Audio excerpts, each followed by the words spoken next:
श्रोते हो, नमस्कार। आप सबका आत्मा के की इस चैनल पे हार्दिक स्वागत है। शुरू करने से पहले एक 5 मिनट का ध्यान करेंगे और हमारे आज के कार्यक्रम का शुरुआत करेंगे। सब लोगों ने अपने-अपने आँखें बंद करनी है। कोमलता से अपनी आँखें बंद कीजिए। हाथों को हाथ में, उँगलियों को उँगलियों के अंदर फँसाइए। सुखासन में बैठी है, पैर को क्रॉस कीजिए। अपना बैक इरेक्ट, आँखें बंद। लंबी-लंबी 3 सांसें लीजिए।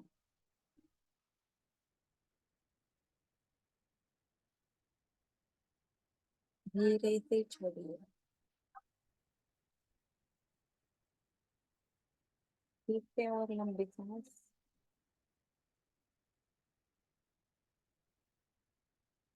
धीरे से छोड़िए।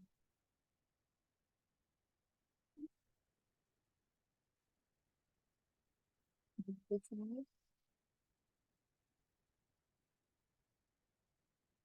धीरे से छोड़िए।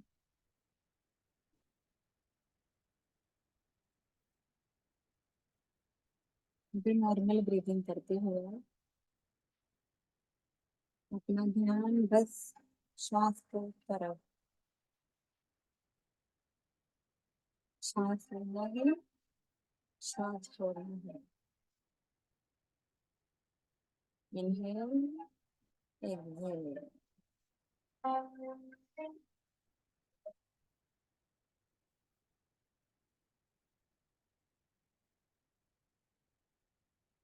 Inhale the energy,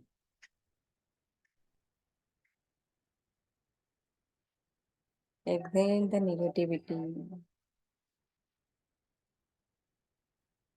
Inhale the cosmic power, exhale all the negativity from your body parts. Inhale, exhale. Inhale the cosmic power and send to the all parts of your body, all the organs. Imagine that the powers, the golden light is coming in your body and it's going and spray to all the organs, all the body parts, all the cells.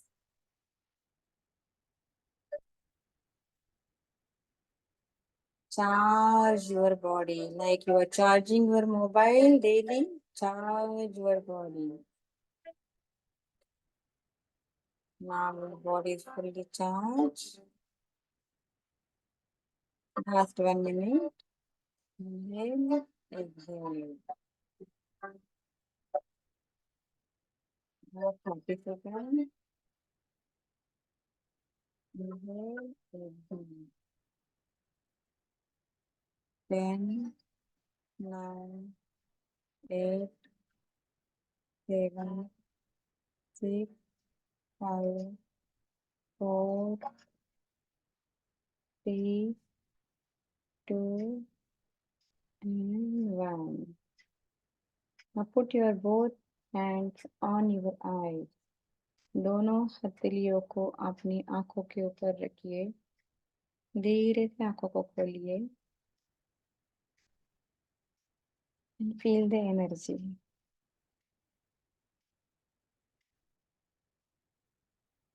आत्मा के की में आप सबका हार्दिक स्वागत है। आज से मैं आपको एक योगी की ऑटोबायोग्राफी बुक के बारे में बताने वाली हूँ। सबसे पहले बताऊंगी कि मैं इस बुक से इतना इम्प्रेस क्यों हो गई हूँ।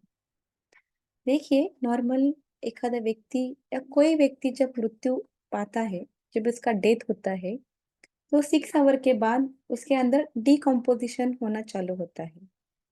यानी बॉडी पार्ट्स पूरे डिकम्पोज होते हैं, पुट्रिफिकेशन होता है, स्मेल आने लगता है, ब्लड सेल्स कट डाउन होते हैं, प्रोटीन ब्रेक डाउन होके अमीनो एसिड बनता है, नाकों से, मुंह से, कानों से अलग सा स्राव होना चालू हो जाता है। मगर ये ऐसे योगी थे ना, ये ऐसे गुरु थे ना, जिनका डेथ होने के बाद 20 डेज तक जो वैसे के वैसे थे, यानी 20 डेज तक तो उनके अंदर एक भी चेंजेस नहीं हो गया। बस जैसा मरण अवस्था के टाइम में वो थे, वैसे ही वो 20 डेज के बाद थे। फर्क इतना ही था, बस श्वास नहीं था इसलिए उनको मरे हुए करके डिक्लेयर कर चुके थे। और वो उनको खुद पता था, उनको उन्होंने खुद बोला था कि मैं अब समाधि में जा रहा हूँ करके। तो ऐसे महान योगी, महान गुरु को जब मैंने सुना, तब मुझे एक क्यूरियोसिटी उत्पन्न हो गई, क्योंकि उन्होंने प्रमाण दिया था, प्रूफ किया था कि ध्यान करने से या ध्यान धारणा समाधि ये सब अवस्था उन्होंने प्राप्त की थी, और उनका प्रूफ उन्होंने दिया था। तो कौन है ये? वैसे तो बहुत सारे महान आत्माएं, महान संत हमारे यहाँ पे हो चुके हैं, और वो भी उनमें से एक है। उनका नाम है परमहंस योगानंद।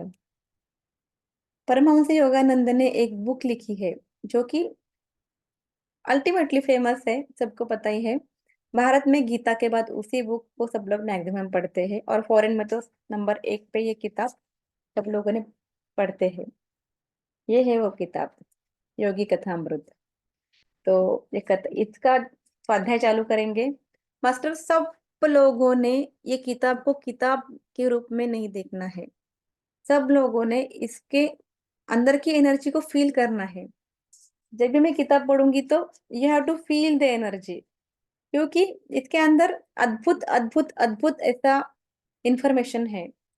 जो व्यक्ति के अंदर इतनी पावर है कि 20 डेज तक भी उनके अंदर कुछ भी चेंजेस नहीं हो गए, और उसका 20 डेज के बाद तो उनको जला दिया था। तो क्या पता और कितने साल भी वैसे के वैसे रह सकती थी बॉडी। तो ग्रेट है ना। तो देखिए, चलेंगे, स्टार्ट करेंगे। 14 प्रकरण है इसके अंदर। तो प्रथम प्रकरण चालू करेंगे। Masters, please feel the energy.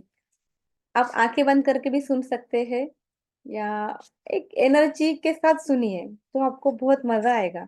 अंदर डूब जाइए इसकी गहराई के अंदर, क्योंकि ये समुद्र के अंदर डुबकी लगाने की जैसे कि एक अध्याय है। एक एक अध्याय के अंदर आपको बहुत सारे मोती मिलेंगे। तो वो मोती, अब मोती की माला बनाने हैं आप लोगों को। तो चलिए, पहला प्रकरण जो है, मेरे माता पिता एवं मेरा बचपन। प्रथम 2 लाइन तो इतनी सुंदर है मास्टर्स। ये 2 लाइन जब स्टार्ट करते हैं ना, सारांश है पूरा बुक का, पूरे हमारा जिंदगी का इसके अंदर। देखिए, परम सत्य की खोज और उसके साथ जुड़ा गुरु शिष्य संबंध प्राचीन काल से ही भारतीय संस्कृति की विशेषता रही है। ने हम लोग जो जिंदा हो गए हैं, हम लोग जो काम कर रहे हैं, किस लिए कर रहे हैं? परम सत्य की खोज। सभी लोग सत्य की खोज में निकले हैं, सभी ध्यानी सत्य की खोज में निकले हम लोग। और उसके साथ हमारे साथ है हमारे गुरु। सब लोग अपने अपने गुरु है ना। तो गुरु शिष्य परंपरा, और इस दोनों के कारण हम लोग वो स्टेज तक पहुंचने वाले हैं। तो इनका जो जन्म नाम है वो है मुकुंद लाल घोष, और उनका जन्म हुआ था 5 जनवरी 1893 को, पूर्वोत्तर भारत के हिमालय पर्वत श्रेणी के निकट स्थित गोरखपुर गांव में। जब योगी यानी मुकुंद लाल घोष, उन्हीं को बोलते हैं परमहंस योगानंद, और उन्हीं को योगी। तो इस बुक में अंदर मैं जब जब योगी का नाम लूंगी, तो आप समझ लेना कि इस योगी का अर्थ है परमहंस योगानंद के लिए मैं बोलना चाहूंगी। उनको पूरे 8 लोग थे, यानी माता पिता को 8 बच्चे थे, तो इसमें उनका 4th नंबर आता था। ठीक है, इनका अपने योगी जी का। बचपन से ही उनको सब स्मृतियां याद होती थी, बचपन से ही उनको हिमालय और वो क्या क्या करते थे पूर्व जन्म के अंदर का, वो सब घटना याद होते थे। और छोटे से बच्चे थे ना, तो उनको बात करने को नहीं आता था और वो बताने को नहीं आता था। इसलिए वो बहुत कंफ्यूज होते थे और रोने लगते थे जोर से, क्योंकि उनको बात ही नहीं करने को आता था, मगर याद तो सब आता था। और उनका जो वो रोना था, बाकी सबके लिए तो बहुत एक खुशी के जैसा हो जाता था। वे क्षुब्ध हो जाते थे करके यहाँ पे बताया है, यानी इतने कंफ्यूज और इतने क्रोधित, और एक ऐसा हमको पता है कि मैं कौन हूँ, मुझे सब याद आ रहा है मगर बोलने को नहीं आ रहा। ऐसी स्थिति उनकी बचपन में होती थी। जैसे वो बड़े होते गए तो बंगाली भाषा वो सीखते गए। उनके पिताजी का नाम था श्री भगवती चरण घोष के। वो स्वभाव से दयालु थे, गंभीर थे और कभी कभी कठोर भी रहते थे। उनकी माता जो थी ना, वो तो बहुत देवी की जैसी थी। ठीक है, माता बहुत ही अच्छी थी और उनका नाम था ज्ञान प्रभा घोष। उनको स्नेह की देवी बोलते थे और वो सभी गरीब लोगों की हर बार मदद करती थी। पिताजी तो एकदम निस्वार्थ भाव से काम करते थे, क्योंकि उनका बस काम की तरफ बहुत श्रद्धा था और वो कुछ भी एक्सपेक्ट नहीं करते थे एक्स्ट्रा मनी, एवरीथिंग एल्स। तो उन्होंने वो जो बंगाल नागपुर रेलवे में काम करते थे, एक बार जो कंपनी को जहाँ बहुत घाटा हो रहा था, तो वो वहां से उनको उठाया, उन्होंने उनका प्रॉब्लम सॉल्व किया। तो उसके कारण उनको 1,25,000 रुपए गिफ्ट मिले थे, मगर उन्होंने नगण्य मान के वैसे बैंक में जमा कर दिए। बाद में पता चला कि इतने सारे पैसे पापा को मिले हैं गिफ्ट करके। तब वो बोले कि मैं इस क्या बोलते तत्परता जो कि नश्वर है ऐसे चीजों के अंदर, मुझे इतनी कुछ खुशी नहीं होती है।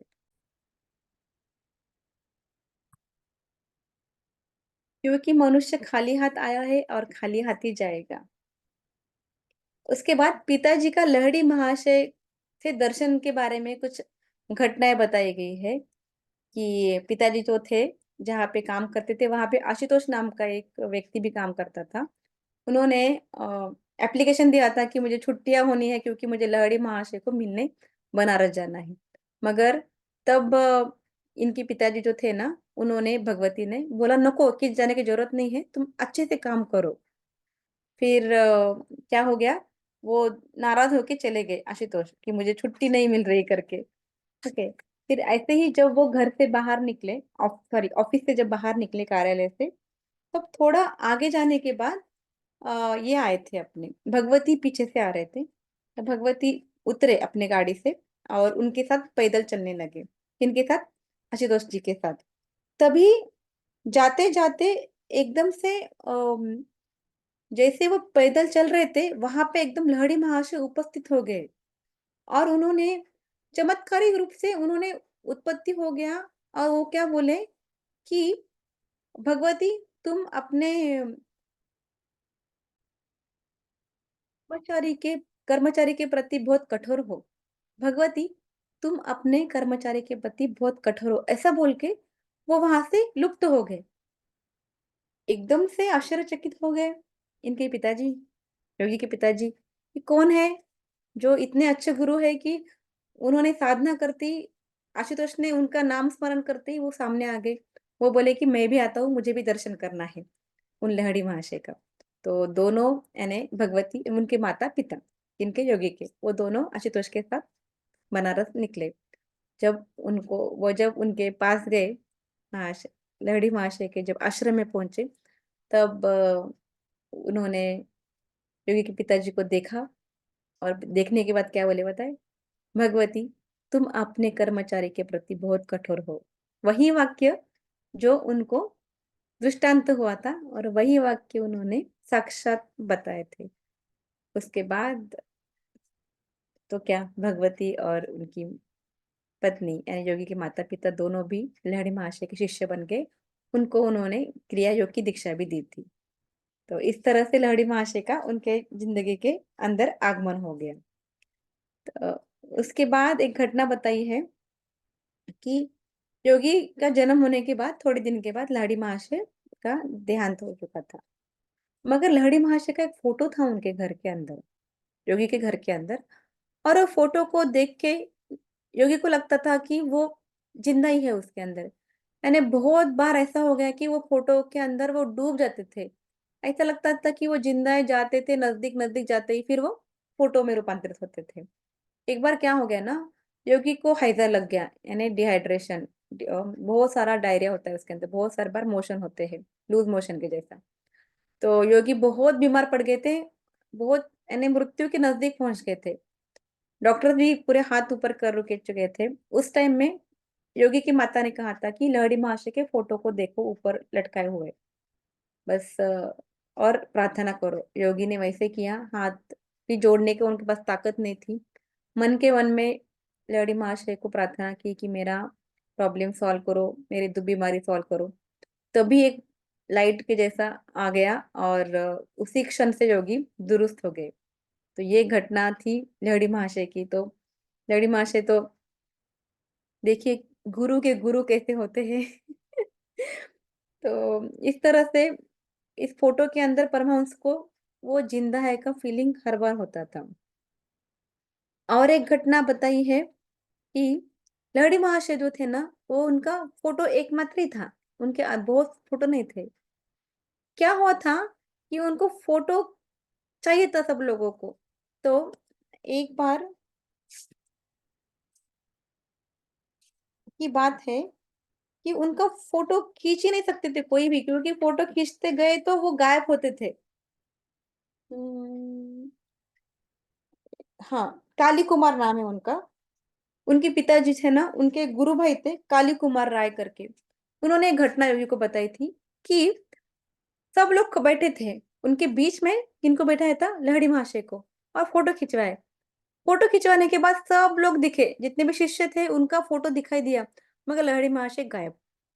ये बात जब गंगाधर करके थे उनको पता चली ना, वो लोग वो भी आए। ऐसे कैसे हो सकता है, मैं ही निकालूंगा फोटो करके सेकेंड डे वो आके उन्होंने एक ने दो ने 12 फोटो खींचे। किनकी?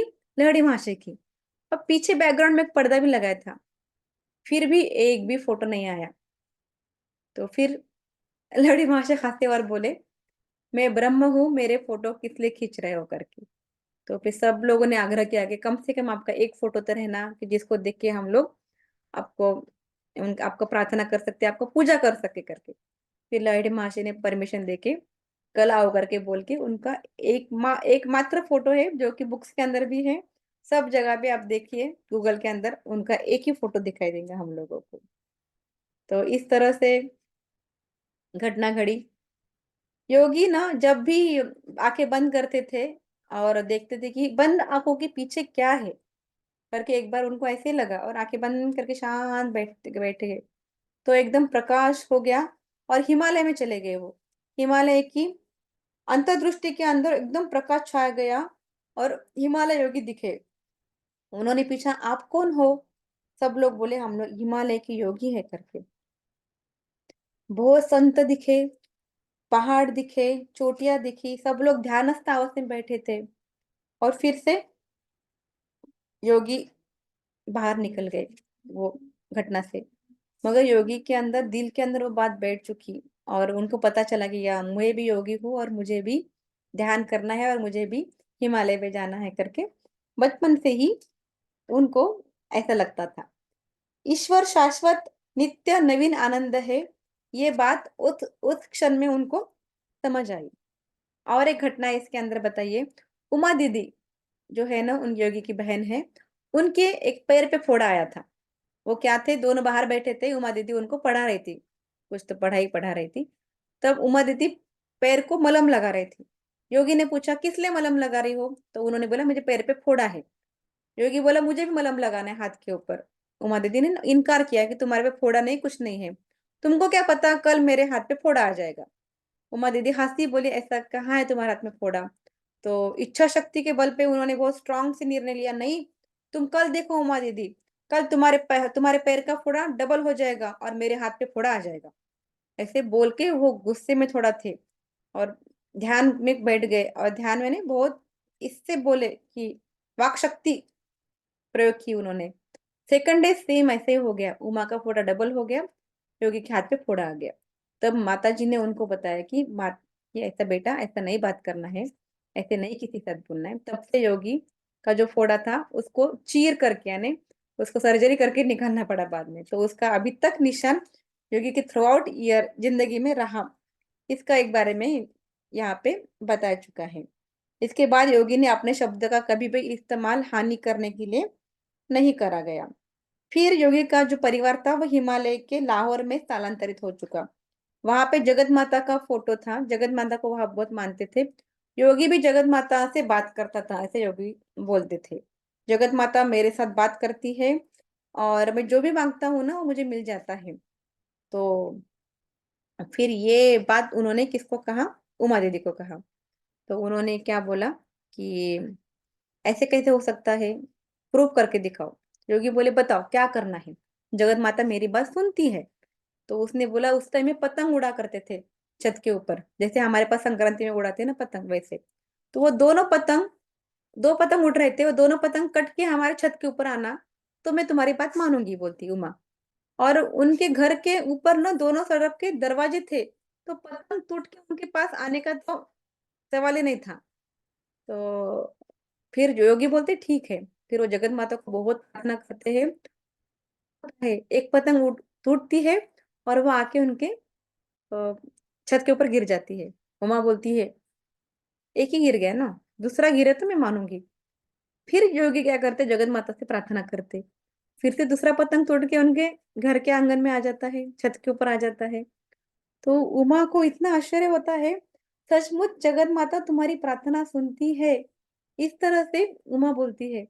और देखिए कितनी अद्भुत घटना है ना। योगी को बचपन से ही स्मृतियां याद आती थी। बचपन से योगी को ईश्वर के साथ मिलन हो चुका था, और बचपन से योगी जो बात करते थे वो सत्य होती थी। यानी बच्चों के अंदर भगवान रहता है, बोलते हैं ना हम लोग, वैसे थे वो। तो इस तरह से प्रथम अध्याय का समाप्ति हो चुका है मास्टर्स। तो ढूंढिए क्या क्या मोती मिला आपको इस अध्याय के अंदर।